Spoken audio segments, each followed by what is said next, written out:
तो हेलो दोस्तों, स्वागत है आपका अर्जुन मैथ्स पर। आज हम अपने एसएससी जीडी के प्रैक्टिस सेट में बात करने वाले हैं कि हमारे पास कौन कौन से प्रश्न हैं और उनको हम किस तरीके से सॉल्व करेंगे। देखिए, हम एसएससी जीडी 2023-24 का प्रैक्टिस सेट लेकर आ रहे हैं और रोज़ बता रहे हैं कि कौन कौन से प्रश्न ऐसे हैं जो पेपर में आ सकते हैं। उस टाइप के प्रश्न हम यहाँ पे सॉल्व करवा रहे हैं। तो देखिए, हमारा जो पहला क्वेश्चन है वो कह रहा है कि यदि a² + b² + c² बराबर ab + bc + ca है तो a + b बटा c का मान क्या होगा। देखिए, ऐसे क्वेश्चन देखने में तो बहुत ज़्यादा कठिन लगते हैं और अगर इसको हम एकदम बेसिक से लगाएंगे तो बहुत बड़ा हो जाएगा, लेकिन हम इसको शॉर्टकट ट्रिक से लगाते हैं। पहले हम समझते हैं कि कह क्या रहा है। कह रहा है कि a² + b² + c² बराबर है ab + bc + ca के। यानी अगर हम a की जगह पर a ही रखें, b की जगह पर a रख दें और c की जगह पर a रख दें और यहाँ पर जो b और c है उनकी जगह पर a रख दें, तो देखेंगे दोनों पक्ष आपस में क्या हो जाएगा, बराबर हो जाएगा। जब दोनों पक्ष बराबर हो जाएगा तो आपको कुछ नहीं करना है। a यहाँ पर है ही, जो b है b की जगह पर भी a रख दीजिए और जो c है उसकी जगह पर भी a रख दीजिए। तो a जुड़ेगा तो हो जाएगा आपका 2a और बटा में a, तो a से a कैंसिल हो जाएगा। इसका मान कितना आ गया आपका, 2 आ गया। यानी जो इस सवाल का आंसर होगा वो होगा आपका आंसर 2। तो कौन सा उत्तर आपका सही हो जाएगा, तो option number B is the right answer. उम्मीद है आपको ये समझ में आया होगा। बढ़ते हैं अपने अगले प्रश्न की तरफ और देखते हैं कि हमारा अगला प्रश्न क्या है। हमारा जो अगला प्रश्न है वो ये है कि 10 मीटर और 5 मीटर विमाओं वाले कमरे में रखी जा सकने वाली सबसे लंबी छड़ की लंबाई क्या होगी। यानी एक कमरा है जिसकी लंबाई 10 मीटर है और चौड़ाई भी 10 मीटर है और इसकी जो ऊंचाई है वो आपका 5 मीटर है। तो 10 है आपकी लंबाई, 10 है आपकी चौड़ाई और जो ऊंचाई है वो है आपका 5 मीटर। कह रहा है कि इस कमरे में रखी जा सकने वाली सबसे लंबी छड़ की लंबाई क्या होगी। तो देखिए, अगर हम यहाँ से इस तरीके से ऐसे छड़ रखेंगे तो ये बन रहा है कमरे का विकर्ण, यानी ये घनाभ का विकर्ण बन रहा है। और घनाभ का विकर्ण जो होता है उसका फार्मूला होता है अंडर रूट में a² + b² + c², जहाँ a उसकी लंबाई, b चौड़ाई और c ऊंचाई को दर्शाते हैं।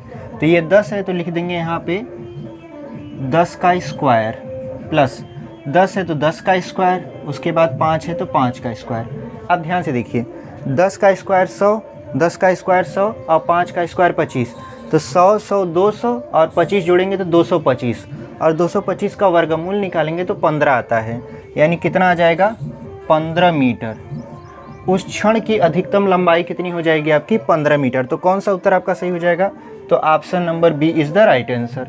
उम्मीद है आपको ये समझ में आया होगा। बढ़ते हैं अपने अगले प्रश्न की तरफ और देखते हैं कि हमारा अगला प्रश्न क्या है।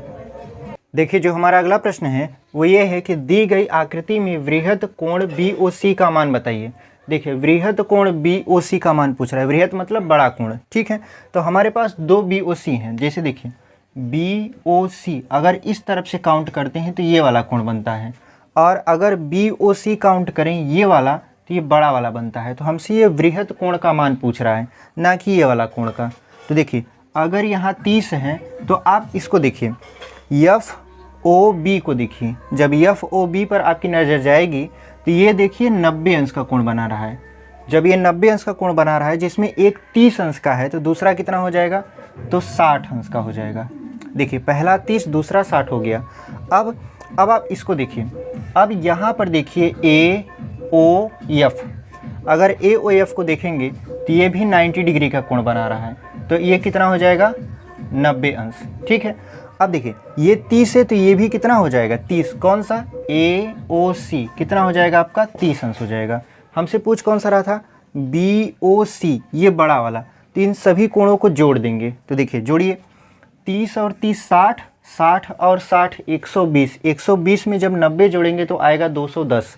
यानी वृहत कोण BOC का जो मान हो जाएगा, BOC का मान होगा वो होगा 210 अंश। तो कौन सा उत्तर आपका सही हो जाएगा, तो option number A is the right answer. उम्मीद है आपको ये समझ में आया होगा। बढ़ते हैं अपने अगले प्रश्न की तरफ और देखते हैं कि हमारा अगला प्रश्न क्या है। हमारा जो चौथा प्रश्न है वो ये है कि त्रिभुज ABC में यदि A बराबर 55 अंश हो तो B और C पर बने बाहरी कोणों का योग बताइए। देखिए, यहाँ पे चित्र नहीं दिया है, तो एग्जाम में आपको चित्र भी अपने से बनाना पड़ेगा और इतना फास्ट बनाना पड़ेगा कि आप बना भी लोगे और उसको सॉल्व भी कर लोगे। देखिए कैसे, एक चित्र बनाइए आप त्रिभुज ABC का। मान लेते हैं ये A है, ये B है, ये C है, ठीक है। A की वैल्यू दिया है 55 अंश।